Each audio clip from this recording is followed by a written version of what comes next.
victory over Superman was only the beginning of Aquaman's rise to power. Uniting the world's oceans under the banner of Atlantis, Aquaman had a controlling interest in the planet's ecology and economy. His influence did not escape the attention of the world's multinational corporations, who looked to end his reign. Villains lured by the promise of big money to assassinate the King of Atlantis pursued him relentlessly. But Aquaman's popularity served him well. The world's citizens rose up in anger against those who would quell Aquaman's influence. The threat abated. A groundswell of support began for a united Earth under Aquaman's command.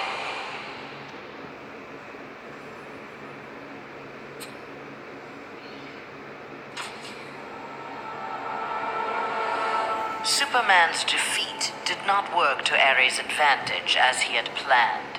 The heroes of the parallel dimension helped this world's Batman build a conflict-free utopia that left the war god famished. On the brink of death, Ares managed to imprison Brainiac 5. He forced Brainiac to create a time loop beginning with the other dimensional heroes' arrival and ending just before their victory. In this pocket of time, Ares flourished. Endless war was his to savor.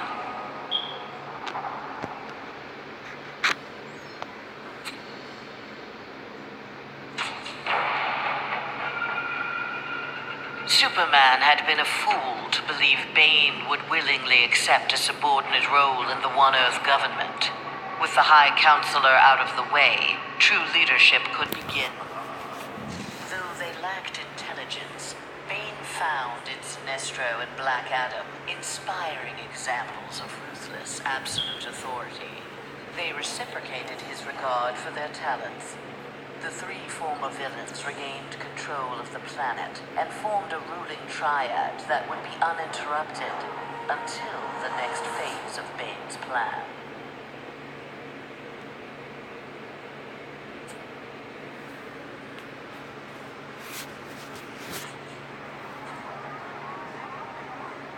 Following the battle to liberate Earth, Batman learned that Luthor had bequeathed his massive fortune to Bruce Wayne.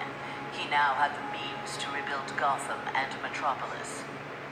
The city's residents, inspired by their hero's efforts, adopted the slogan, "We are Batman." They contributed countless hours to their community's renovation and crime prevention. The Batman of old would have stubbornly assumed these tasks alone. The post-One Earth Batman, having been rewarded for his trust in others, enjoyed his city's renewal and his role as its benefactor.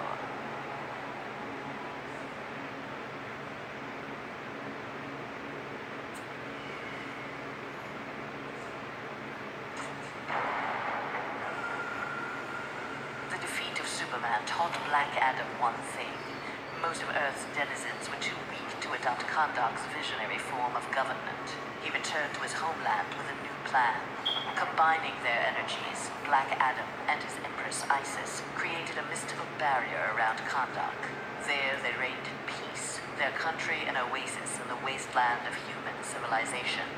A true oasis once Black Adam had destroyed all other life on Earth.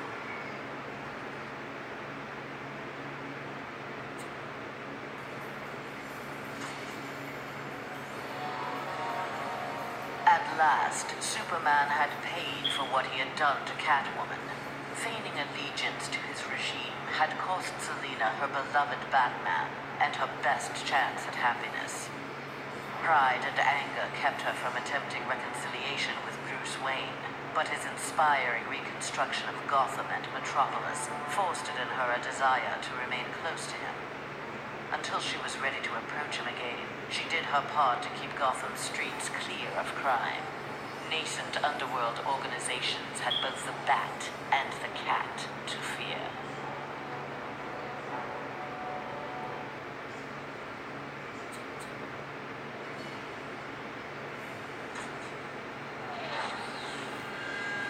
After Superman's defeat, Cyborg led the assault on the Fortress of Solitude to flush out remnants of the High Counselor's regime. The fortress was well defended, the battle intense. Cyborg was forced to use unfamiliar Kryptonian tools to make repairs to his damaged cybernetics. Enhanced with the alien technology, Cyborg found he could communicate with Superman's androids and order them to apprehend the opposition. With his army of super androids, Cyborg will bring justice to the world.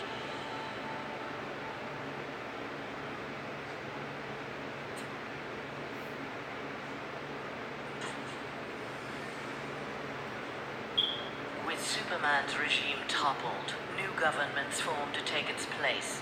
New governments meant new customers for Deathstroke, and business was booming. Soon there were more assassinations to carry out, revolutions to aid, and unrest to create than he could manage on his own.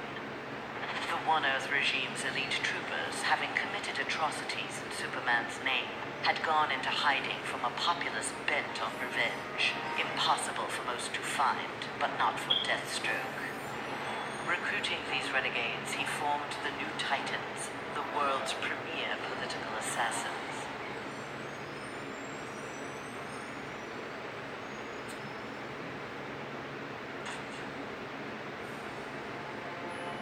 Free of Superman's control, Doomsday eradicated the remaining metahumans. He then manipulated technology in the abandoned Fortress of Solitude to terraform the Earth.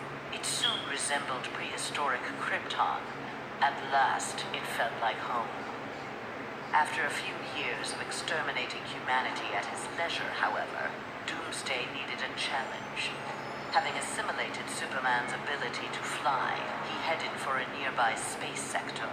He had heard rumors of an opponent worthy of his attention, a Cezannian mercenary with a taste for violence. Doomsday was eager to meet this Lobo in battle.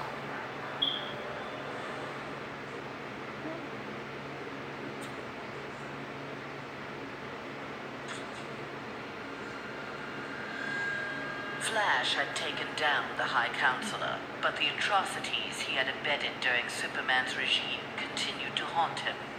His shame eventually drove him into exile. Whether wishing to make further amends or simply unable to stop himself, Flash continued to use his powers in the pursuit of justice.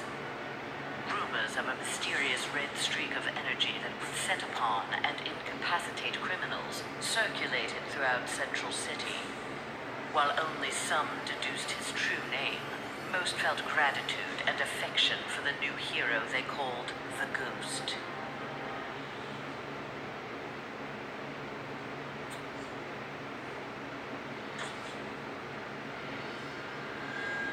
After the fall of Superman, Green Arrow visited the Star City of this parallel Earth. His counterpart was one of the first heroes to fall in the battle against Superman, one of the first to object to the Man of Steel's new tactics and reasoning. A memorial erected in Star City's Orchid Bay served as a reminder of the need to fight oppression regardless of the odds. There, Green Arrow found that one citizen wasn't content to memorialize Oliver Queen in stone. With Green Arrow's training, a new archer, dressed in crimson, took up the fallen hero's mantle. Let Star City's criminals beware. The night belongs to Red Arrow.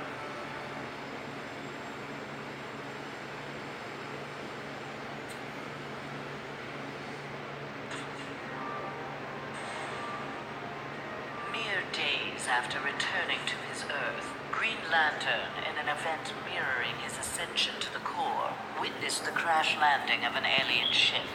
Investigating the wreckage, he encountered the pilot, who claimed to be Abin Sur.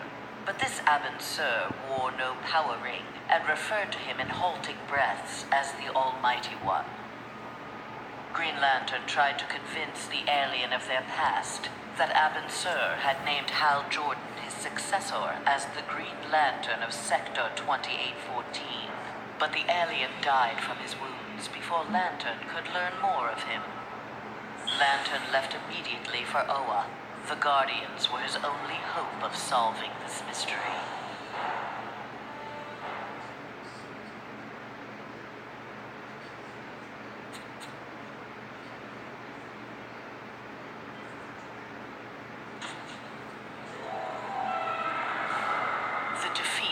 Superman filled Harley with confidence. She knew what she was capable of and knew what she wanted. She traveled to the Visitor's Earth and freed the Joker from prison. Returning to her world, they married in a ceremony that set Gotham ablaze. At the reception, the cake-cutting ceremony took a gruesome turn. As her new husband playfully mashed her face into the cake, years of abuse took its toll. Something in Harley snapped. She used the ceremonial knife to slash Joker's throat. Still wearing her wedding gown, Harley now resides permanently in Arkham Asylum.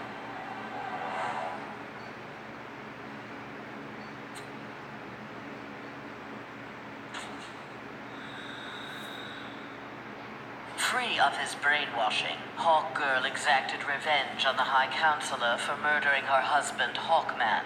She was nevertheless sent to prison for her role in the regime. One night, she awoke hovering above her cot, glowing with eldritch light. An instant later, she stood at the bottom of a shallow crater. There, she found the source of the light, a meteorite of pure nth metal. As she touched it, the meteorite sprung to life, encasing her in nth metal. The new armor made Hawkgirl invincible. Her first act, vengeance against those who had helped Superman capture Hawkman.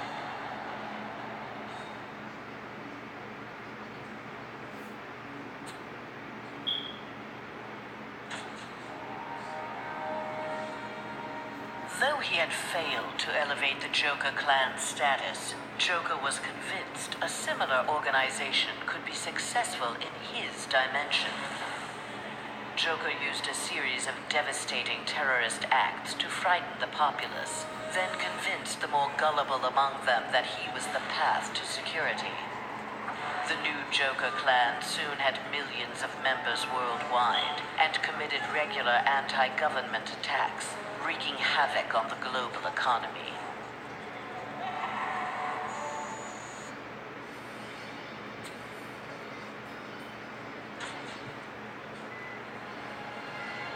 Killer Frost reveled in her victory, but her overconfidence betrayed her. Seizing the opportunity, agents of Star Labs captured her. Their scientists harnessed her freezing power in order to fortify the world's polar ice caps. But Star Labs underestimated Frost's abilities. Turning on her captors, she froze their facility and eventually the entire Western Hemisphere. The survivors now struggled to overthrow the self-proclaimed Ice Queen.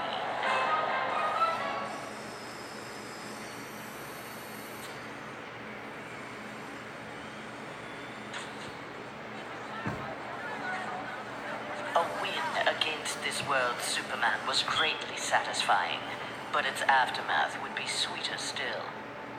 Luthor had traveled to this dimension to convince its residents that he was their Luthor, who had miraculously survived the High Counselor's globally televised attack on him. Beloved before, the triumphant Luthor was now worshipped. He was elected President of the United States, but soon looked to further consolidate his power.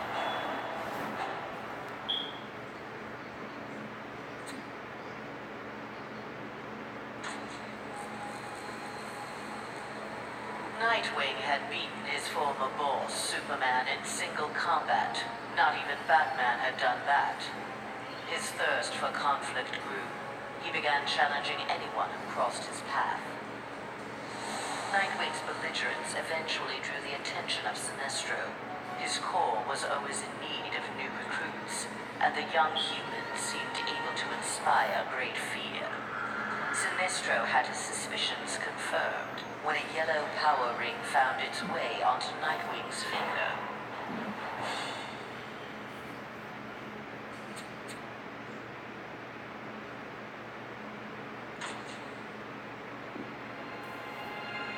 Winning the battle with Superman cost Raven dearly. The amount of demonic energy required overwhelmed her.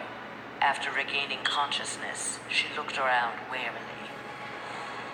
Her immediate surroundings were a hellish ruin. Nearby stood her father, Trigon. Raven had somehow called him forth during her battle. Trigon thanked his daughter. He then summoned an army of demons and set out to destroy the rest of the planet.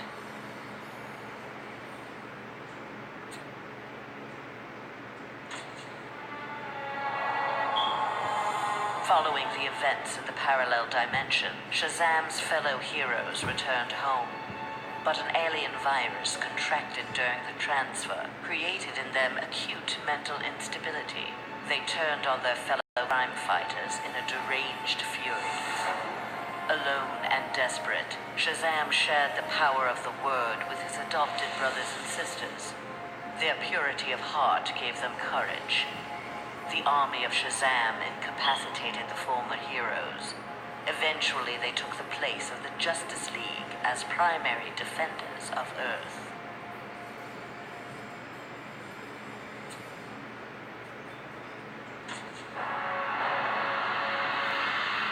When Superman's One Earth regime proved to be a failure similar to his on Korugar, Sinestro retreated to deep space to ruminate on its demise. Fear had long seemed the most powerful of the emotions with which to bring order to the universe, yet it had not been enough. Desperate, Sinestro hurled the might of the Sinestro Corps against the life entity, keeper of the White Power Battery. Ultimately victorious, Sinestro now wielded the power of a White Lantern. No adversary could possibly withstand him. The light of the Green Lantern Corps would be the first he would extinguish.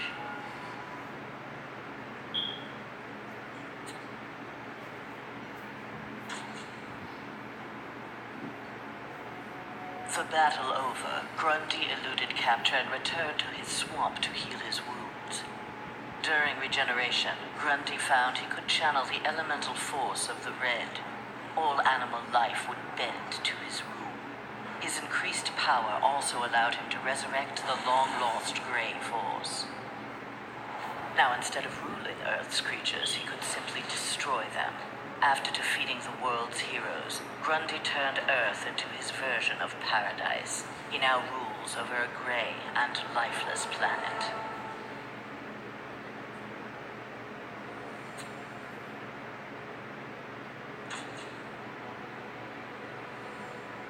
Though pleased with the outcome, Superman's battle with his duplicate left him troubled. If one Superman could go so far astray, why not another? Preventative measures were in order. After much discussion with his fellow Justice Leaguers, Superman ingested a remote-release kryptonite capsule. At any sign of instability, the kryptonite would permeate his body, killing him. The question of who could trigger the device was solved democratically. Each week, a different Leaguer would take possession of its remote control. Only Batman was denied a shift.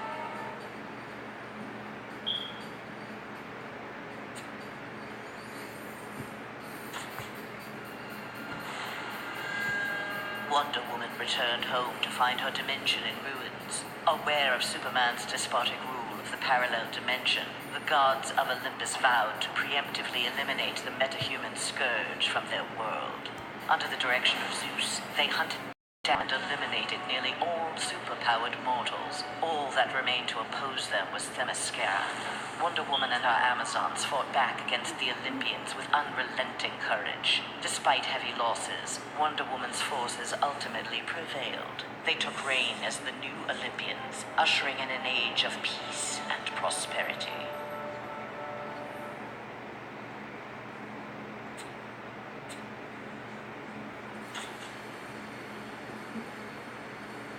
Not all heroes were destroyed by Superman. Some were actually created by him. A technology wizard, Barbara Gordon had eluded detection by One Earth intelligence, feeding information to the insurgency under the code name Oracle. But after the regime's murder of her father, Gotham Police Commissioner James Gordon, Barbara channeled her anger into a new alter ego. Sensing the right opportunity to strike, she attacked Superman directly. By defeating the High Counselor, she had announced Batgirl to the world in impressive fashion.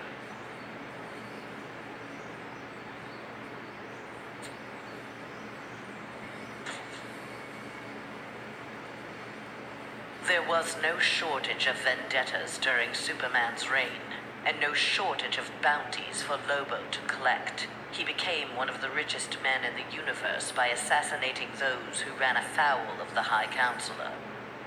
Lobo's already massive ego inflated along with his rising wealth. Lobo searched for an assignment worthy of his abilities. With so many super-powered beings already dead at his hand, however, bounties were scarce. Lobo decided to use his wealth to create his own ultimate contract. He would kill the denizens of New Genesis, home of the New Gods.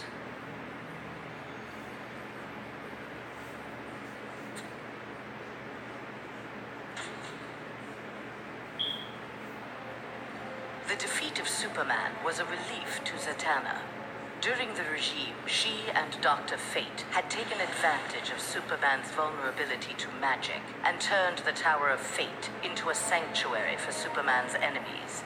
She had saved many lives, but years of subterfuge weighed heavily upon her.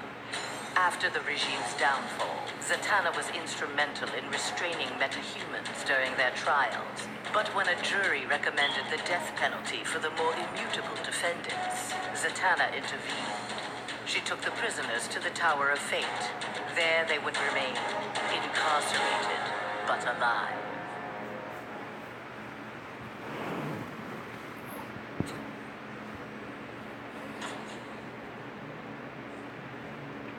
Free of the Phantom Zone at last, Zod's first order of business, Superman's defeat, had been accomplished. Now his revenge could be fully realized. His time in the Phantom Zone had allowed Zod to learn its secrets. He had even learned from one of his fellow residents how to call forth small pockets of it at will. After introducing Superman to its mind-numbing emptiness, Zod claimed the High Counselorship and began to rebuild Earth in the image of mighty Krypton.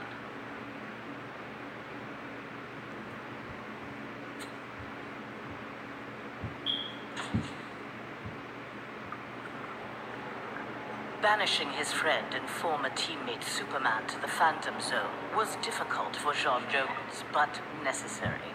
As the One Earth regime had formed, J'onn, ever the outsider, had chosen to watch from a distance to bide his time.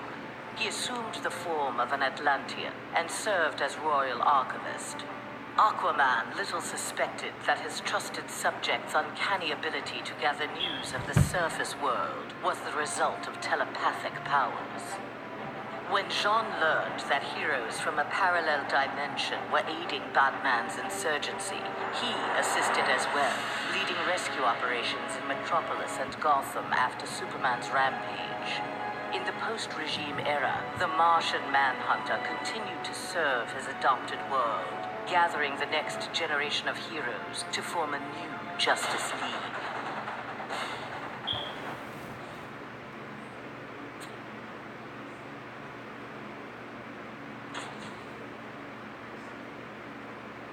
The fool in the red cape had been dealt with. Now Scorpion would learn how he came to this place. Heretofore, only the sorcerer Quan Chi or the fallen elder god Shinnok could have summoned him. Scorpion's answers appeared in the form of Trigon, who accused Scorpion of deserting Trigon's demon army and stealing from him the glory of besting the High Counselor. The two faced each other in a titanic struggle. Scorpion emerged the victor and assumed control of Trigon's invasion force. Soon this